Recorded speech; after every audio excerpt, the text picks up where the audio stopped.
बिस्मिल्लाहिर्रहमानिर्रहीम। अस्सलामुअलैकुम। आप देख रहे हैं JN न्यूज और मैं हूं आपकी मेजबान सुंबल ज़िया।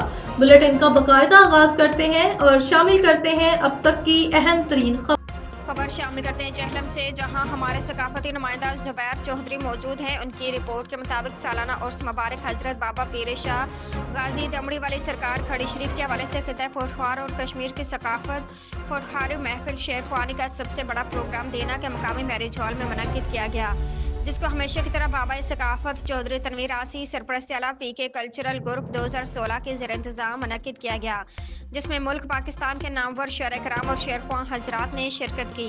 महफिल का आगाज तलावत कुरान पाक से किया गया। स्टेज सेक्रेटरी का फराइज शमा कोटवार राजा निसार अहमद यावर ऑफ काजिया ने की और महफिल को चार चांद लगा दिया। महफिल के आगाज में चौधरी तनवीर आसी और जैशान शानी की जानब से सकाफत की खिदमत करने पर दोस्त अहबाब को एजाजी शेड से नवाजा गया। चेयरमैन चौधरी अतीक और आमिर सेलेक्ट मोबाइल और उनकी संगत की जानब से बाबा सकाफत को उनकी खिदमत पर पग पहनाई गई। एहतशाम अकरम, राजा कैसर, राजा आबिद, राजा जावेद जेदी, राजा नदीम जातली और जुबैर कमाल सती ने अपनी खूबसूरत आवाज़ के साथ खूबसूरत कलाम सुनाकर अहले इलाकों को लुत्फानंदाज किया।